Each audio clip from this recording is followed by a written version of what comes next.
Rosita Rahma, Lonely, Salman Farid, Eko Sukamto, Rizky Ramadan, Asrion Channel, Muhammad Iqbal, dan Rebahaners yang ada di seluruh dunia. Sain UU, tasain UU, yang artinya, halo Rebahaners, dimanapun kalian berada, bagaimana kabarnya? Kali ini saya akan merangkum sebuah film berjudul The Run Up tahun 2022, sequel dari film The Outlaws tahun 2017, dibintangi oleh satu-satunya aktor favorit saya dari Korea. Siapa lagi kalau bukan Don Lee alias Ma Dong Suk. Pasti akan sangat brutal dan beradrenalin sekali. Jadi langsung saja pasang handsfree, simetriskan posisi rebahan, kencangkan celana dalam, selamat menonton dan cekicrot.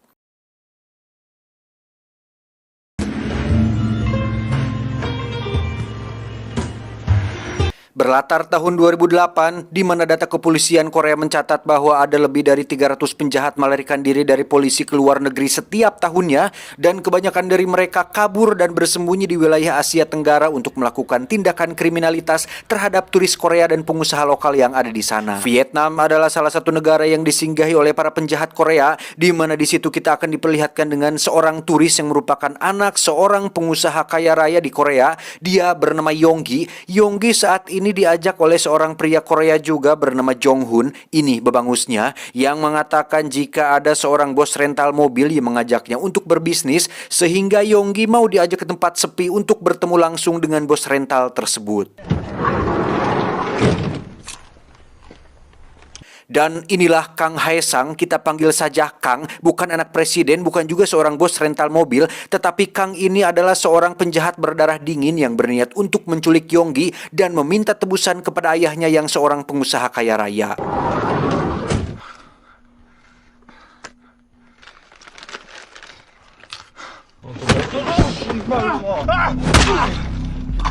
네 눈에는 내가 렌터카 하는 사람으로 보여? 너 납치된 거야. Dan inilah putaran. Beralih ke Korea, kita akan diperlihatkan sebuah situasi tegang tatkala ada seorang penjahat lulusan rumah sakit jiwa sedang mengancam seorang warga sipil menggunakan sebilah pisau. Tidak ada yang berani maju untuk menghentikannya, bahkan para polisi setempat pun agak ragu-ragu dan takut untuk melawannya.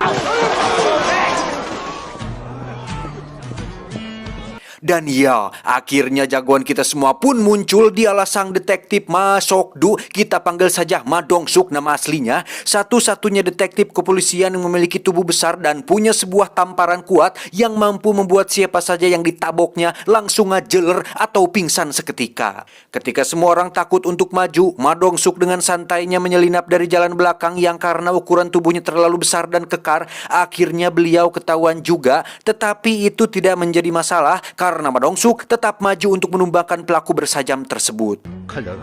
위험하니까 칼 내려놓으라고.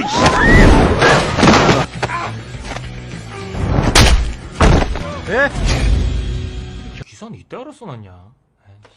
아이고 괜찮아. 눈 가려가지고 난지 몰라. Singkat cerita, Ma Dong Suk terlihat sudah berada di kantor, di mana di situ kita akan diperkenalkan dengan seorang kapten alias atasan Ma Dong Suk bernama, kita panggil saja si kapten. Ini pematuknya.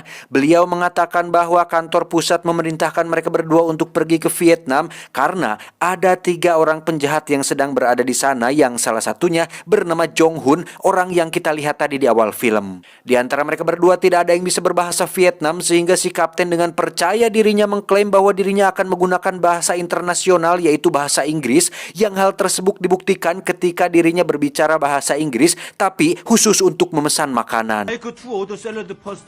No onion and no balsa vinegar. Alhasil, Kapten dan Ma Dong Suk pun harus diperiksa oleh kepolisian bandar Vietnam karena dianggap mencurigakan gara-gara si Kapten berbicara tidak jelas dalam bahasa Inggris. Beruntung ada seorang petugas konsulat bernama Park yang datang tepat waktu untuk menjemput mereka ke kantor konsulat.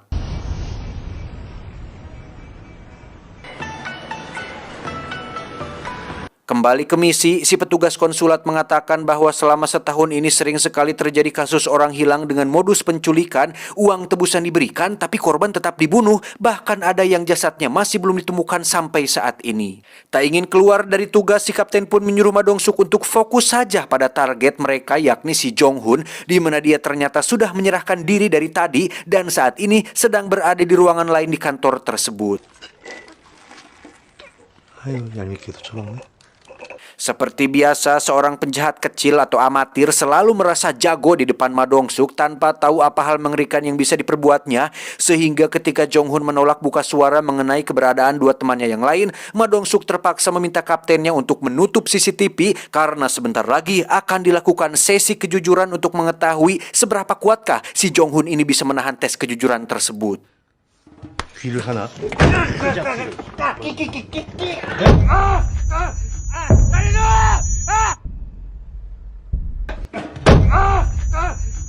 Setelah diinterogasi dengan cara yang unik, Ma Dong-suk dan kapten pun segera pergi menuju apartemen tempat kedua temannya yang lain tinggal, di mana Ma Dong-suk lagi-lagi membuktikan kekuatan fisiknya ketika gagang pintu tak sengaja terlepas oleh cengkraman kuat tangannya tersebut.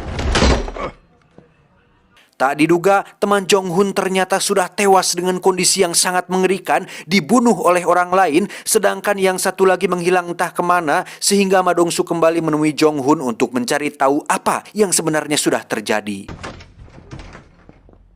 야, 일어나 이 새끼야. 아이고, 부모님. 얼른, 일로 와. 아니, 일로 와. 아니. 나가자. 집에 가자.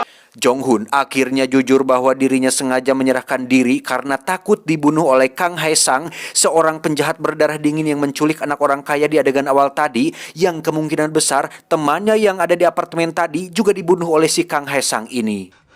누구 강혜상? 이나요. 리조트 사업하는 최용기를 납치하자고 저희를 꼬드겼어요.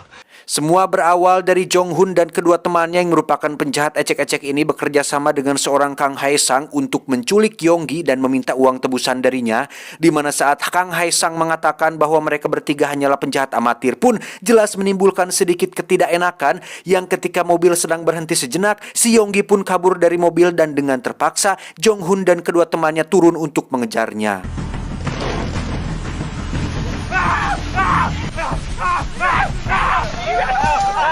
Saat sudah tertangkap itulah muncul si Kang Hae-sang yang nyerenteng membawa parang dan langsung mencincang Yonggi saat itu juga. Sontak hal itu menimbulkan kemarahan bagi Jong-hun dan kedua temannya karena niat awalnya hanya menculik, kok jadi brutal dan sadis seperti ini. Dengan tidak puguh-puguh, Kang Hae-sang dan satu partnernya pun membunuh teman Jong-hun dengan menggorok lehernya, yang akhirnya mengungkapkan siapakah sosok Kang Hae-sang ini sebenarnya. Ternyata adalah seorang pembunuh berdarah dingin yang juga merupakan pelaku atas hilangnya 13 turis Korea yang terjadi pada tahun ini. 대가리 하나 줄어서 좋지.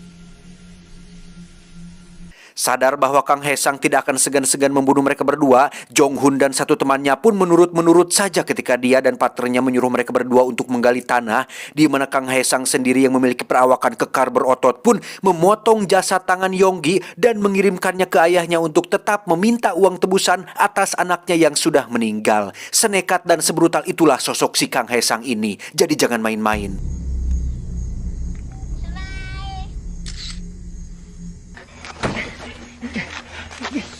Jong-hun sendiri terus memohon kepada Ma Dong-suk agar segera pulangkan dia ke Korea. Terserah mau dipenjara berapa lama pun juga, asalkan dia bisa aman dari sosok si Kang Hae-sang ini. Karena dari rumor yang beredar, Kang Hae-sang adalah sosok yang fokus, nekat, brutal, dan akan melakukan apa saja untuk bisa mencapai tujuannya. Ma Dong-suk pun langsung menelepon rekannya di Korea untuk mencari tahu data tentang asal-usul si Kang Hae-sang ini, kenapa dia sangat ditakuti di dunia kriminal bahkan oleh para penjahat seprofesi sekalipun. Dan sembari itu, Ma Dong-suk dan kapten pun pergi ke tempat dikuburnya jasad Yonggi untuk membuktikan kebenaran perkataan si Jong-hun tadi.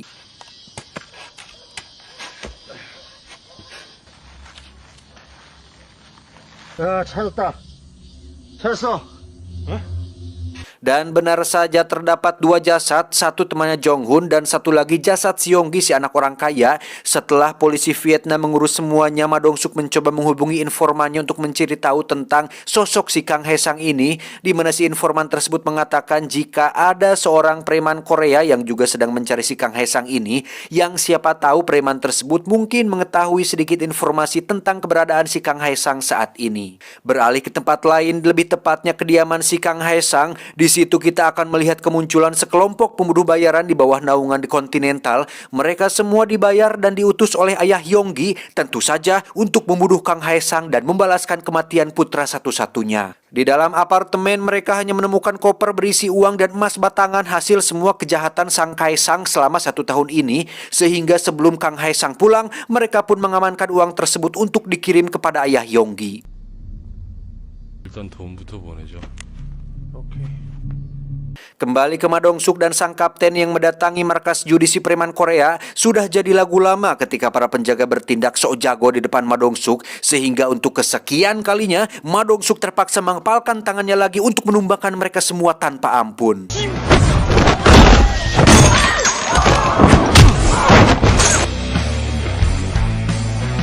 Si preman itu pun terpaksa menodongkan pistol yang bisa dengan begitu mudahnya direbut oleh Ma Dong-suk, sehingga dia akhirnya mau buka suara tentang kediaman si Kang Hae-sang ini, dan anak buahnya lah yang tahu di mana dia tinggal saat ini. 강해상이 위치 파악해서 가고 있어.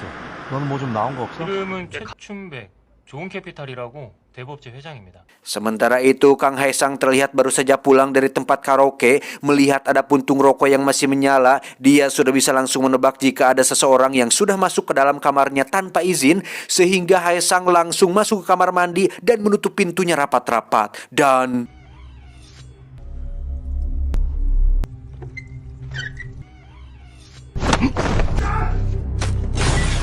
ya, Hae-sang dan satu partnernya nampak tidak takut dengan kelompok pembunuh bayaran tersebut, dan yang menarik adalah para pembunuh bayaran ini hanya dibekali dengan senjata tajam, bukannya senjata api, entah revolver atau glock atau apapun yang bersifat peluru. Nampaknya para pembunuh bayaran ini merasa kurang greget apabila menggunakan pistol seperti moto Kang Medog, sehingga mereka semua harus bertarung melawan Hae-sang menggunakan sajam dan tangan kosong saja.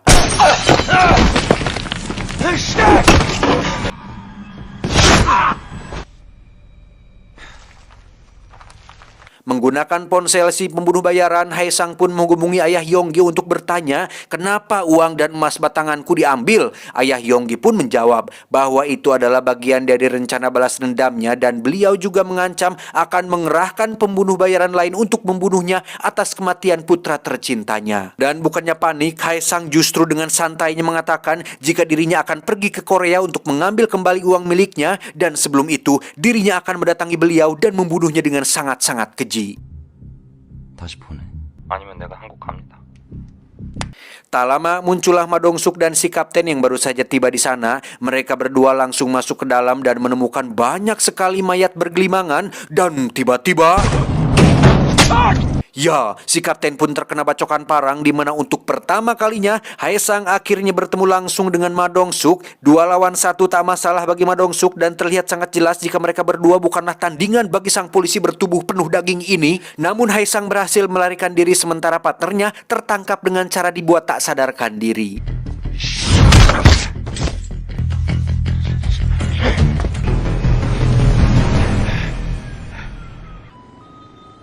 알았어, 그 새끼 내가 잡을 테니까 넌 안정을 좀 취해. 어떻게 안정을 취해? 이제 나 혼자 오줌도 못 싸. 두 분 다 추방 결정 내려졌습니다. Akibatnya mereka berdua harus dideportasi dari Vietnam atas keributan yang terjadi, sementara Ma Dong-suk terus menggali informasi dari partnernya yang akhirnya berkesuara tentang kemana Hae-sang akan pergi, yakni pergi menuju Korea dengan naik kapal ilegal.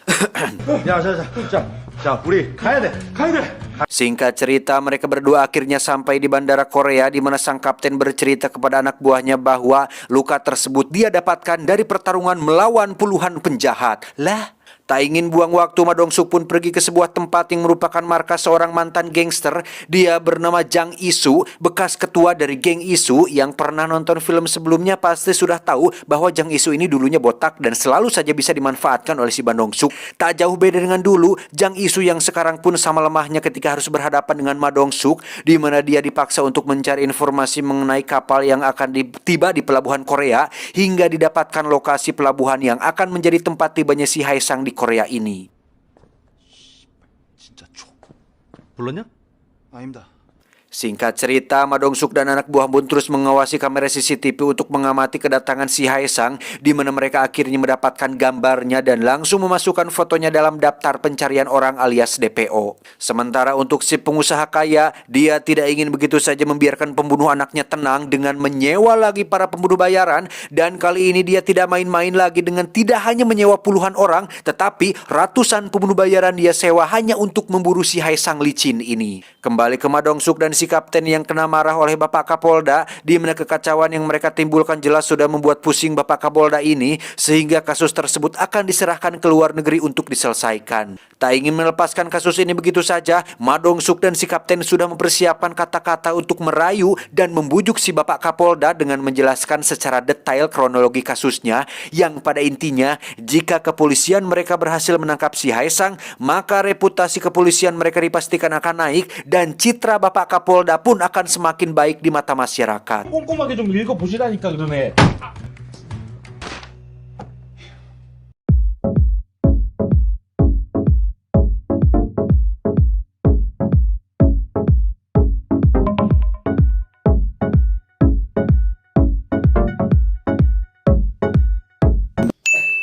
Setelah menemui Bapak Kapolda, Ma Dong-suk bersama anak buah pun pergi ke tempat si pengusaha kaya raya untuk memberi penghormatan terakhir kepada Yonggi yang sudah meninggal.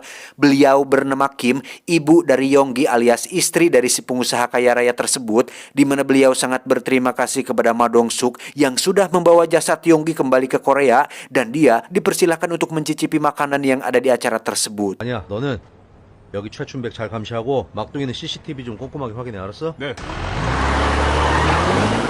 Sementara itu kita akan diperlihatkan dua orang Filipina yang baru saja tiba di Korea. Mereka merupakan penjahat dan pembunuh kejam sama seperti si Haesang, dan justru kedatangan mereka berdua ke sini adalah atas undangan si Haesang yang membutuhkan bantuan untuk membawa kembali uang dan emas batangan yang telah si pengusaha ambil. Mereka berdua langsung pergi ke gedung tempat diadakannya upacara penghormatan almarhum Yonggi, di mana saat akan masuk, di situ mereka melihat ada sebuah mobil berisi 6 orang pembunuh bayaran yang sepertinya disewa untuk memburu si Haesang. Tanpa rasa takut akan kalah jumlah, mereka berdua pun dengan percaya dirinya membuka pintu mobil, yang sontak hal tersebut membuat ke-6 pembunuh bayaran ini terkejut. Loh, siapa antum? Tanpa banyak omong, mereka berdua langsung membunuh ke-6 pembunuh bayaran tersebut dengan hanya menggunakan parang dan sebilah belati. Sementara di lantai atas, si pengusaha terlihat baru saja akan meninggalkan acara dengan ditemani 2 bodyguard, di mana beliau akan sangat dibuat terkejut ketika baru menyadari jika salah satu bodyguardnya adalah si Haesang yang diam-diam sudah menyusup, sehingga ketika lift sedang melaju ke bawah, Haesang langsung membunuh bodyguard tersebut dan membawa Pak pengusaha bersamanya. 강혜성입니다.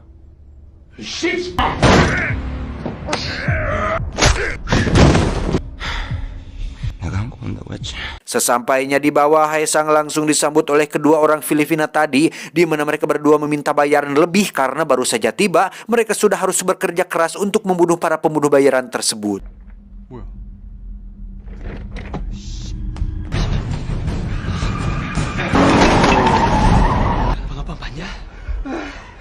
Alhasil, si pengusaha pun disiksa dan dipotong jempolnya sebagai video permintaan uang tebusan, di mana Haesang meminta uang tebusan sebesar $2 juta dan harus diantar langsung oleh istrinya, Ibu Kim, dengan hanya ditemani supir saja tanpa ada polisi yang ikut campur. 안 그러면 남편도 죽는데?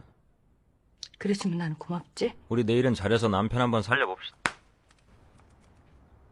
Bingung karena wajah Ma Dong-suk sudah dikenali dan anak buahnya juga rawan untuk dikenali, Ma Dong-suk akhirnya meminta bantuan kepada Jang Isu, sang mantan ketua gangster, untuk jadi supir Ibu Kim, dan sangat mengejutkan, Jang Isu bersedia untuk melakukan hal tersebut. 진짜 족같네 진짜. Membawa uang sebanyak $2 juta tentu membuat Jang Isu ngiler dibuatnya dan sangat ingin sekali memilikinya karena bisa memulai kehidupan baru tanpa harus melakukan bisnis ilegal lagi. Namun saat ini dirinya harus fokus untuk jadi supir Ibu Kim sesuai perintah dari Ma Dong-suk. 형사님, Dalam perjalanan menuju lokasi penyerahan uang tebusan ini, Ma Dong-suk tentu sudah menyiapkan segala kemungkinan, dimulai dengan mengutus mobil pos berisi anak buahnya yang akan terus mengikuti dari belakang kemanapun Ibu Kim pergi, serta mengutus satu anak buahnya yang lain untuk melacak lokasi disekapnya si pengusaha, dan syukur-syukur bisa melepaskan si pengusaha sebelum Ibu Kim sampai di lokasi penyerahan uang tersebut. Tak hanya Ma Dong-suk, Haesang juga sudah mengirim kedua orang Filipina tadi untuk terus mengikuti pergerakan Ibu Kim, di mana mereka akan merebut uang tebusan tersebut di tengah jalan karena tidak ingin menyerahkan si pengusaha tersebut begitu saja.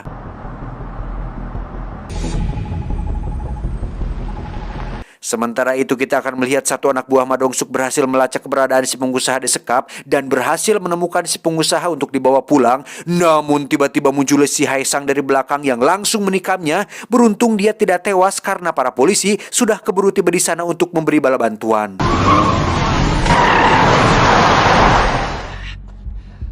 너 왜 그래? 강희상 이 새끼가 치고 도망갔다니까.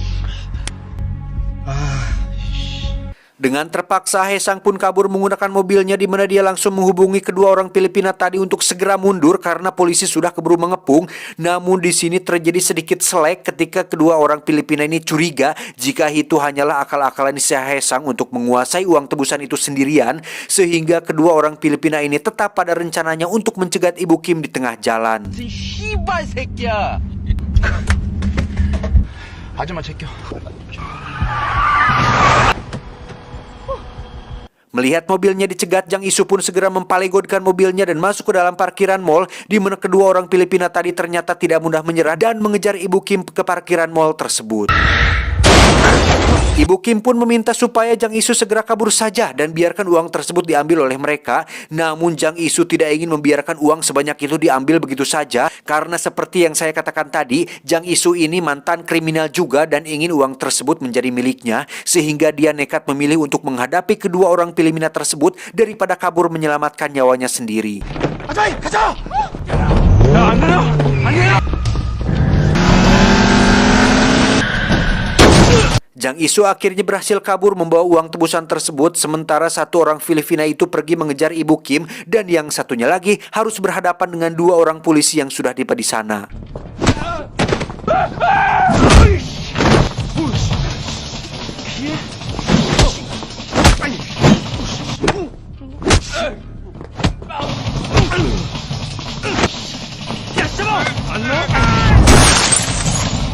Setelah terjadi sedikit pertarungan, satu orang Filipina pun berhasil ditangkap tanpa ada petugas yang terluka parah. Namun untuk Ibu Kim, dia masih dalam posisi bahaya karena masih dikejar oleh satu orang Filipina tersebut. Saat itulah muncul Ma Dong-suk yang langsung mematahkan pergelangan tangan si penjahat Filipina ini, yang karena tak ingin ditangkap begitu saja, dia terus melawan Ma Dong-suk hingga terpaksa mengeluarkan bogeman serius yang pastinya membuat si penjahat langsung ngagoler tidak walah kaya. 이거 가져가. Kembali ke Jang Isu yang sedang kabur, dia sempat berhasil dicegat oleh Haesang, tetapi dengan semangat ingin kaya mendadak, Jang Isu pun lari membawa koper tersebut dan berhasil masuk ke dalam mobil taksi. 새 인생은 이렇게 시작하는 거야.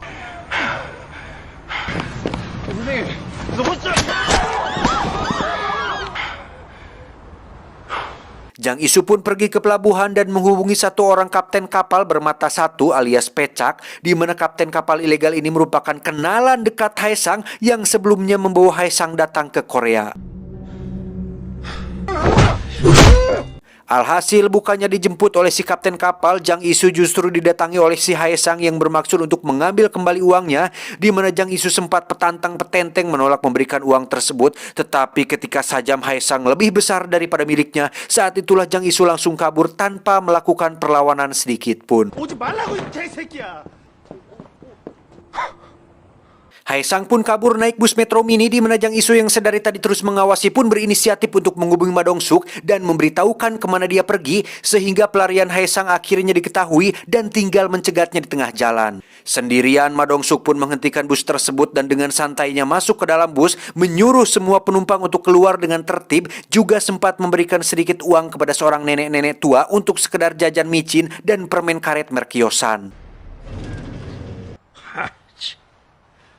Seperti biasa, Haesang menggunakan parang legendnya, sementara Ma Dong-suk melepas ikat pinggangnya untuk membalut kepalan tangan besarnya, di mana mereka berdua bertarung secara brutal sampai-sampai merusak fasilitas di dalam bus tersebut.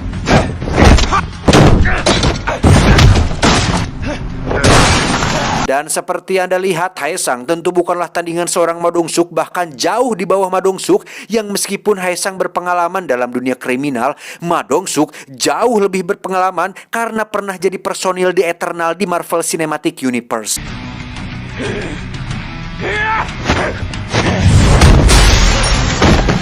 Terlempar keluar dari bus tak membuat Haesang menyerah begitu saja. Dia mengambil wiper mobil dan sempat melukai lengan Ma Dong-suk, sehingga tanpa ragu lagi Ma Dong-suk mengangkat tubuh Haesang dan membantingnya ke mobil hingga membuatnya tak berdaya. Masih tak menyerah juga, Haesang kemudian berbacot-bacot ria dengan mengatakan bahwa dia akan membunuhnya dan membunuh semua anggota keluarga Ma Dong-suk, yang ketika kesabarannya sudah habis, Ma Dong-suk pun langsung melakukan bogeman super serius yang membuat Haesang tidak sadarkan diri.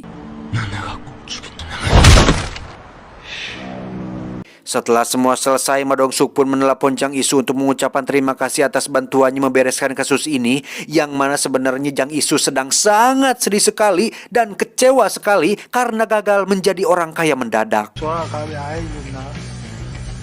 여보세요. 야, 장이수. Berkat Ma Dong-suk, kasus ini pun resmi ditutup dengan Haesang yang akan dihukum seberat-beratnya, di mana semua pihak pun mendapat penghargaan seperti petugas konsulat, polisi Vietnam, dan Bapak Kapolda, jika bukan karena Ma Dong-suk yang tak pernah berhenti untuk menumpas segala jenis kebatilan. Meskipun kejahatan akan terus bermunculan dan tidak ada hentinya, setidaknya Ma Dong-suk bisa membuktikan bahwa dengan fisik memadai, jabatan yang dipercayakan, dan kejujuran sejati seorang insan manusia, dia bisa sedikit mengurangi kriminalitas yang membuat orang-orang memiliki harapan baru untuk berjuang demi kebenaran. Tamat, ending yang sangat memuaskan. Film Ma Dong-suk yang bertema kriminal rata-rata selalu memiliki ending yang membuat penontonnya merasa sangat puas, terutama saya pribadi. Di antaranya ada film The Gangster, The Cop and the Devil, terus The Outlaws, terus ada The Bad Guys, dan ada juga beberapa yang lain, masih banyak lagi. Tetapi untuk film-film tertentu yang dia harus mati seperti di Train to Busan, itu cukup mengecewakan karena sosok Ma Dong-suk yang terkesan kuat dan terkalahkan harus lumer gitu ketika melihat beliau tidak bisa bertahan hidup sampai ending. Pesan yang bisa kita ambil dari film ini adalah kezoliman akan terus ada, bukan karena banyaknya orang-orang jahat, tetapi karena diamnya orang-orang baik. Ingat, kebutuhan bisa membuat seorang pria jujur menjadi seorang penjahat. Saya John, mewakili direksi yang bertugas, mengucapkan terima kasih dan sampai jumpa di video selanjutnya. Adios. Perceraian anak marmut. Cuau, cuau, cuau, cuau, cuau, cuau, cuau.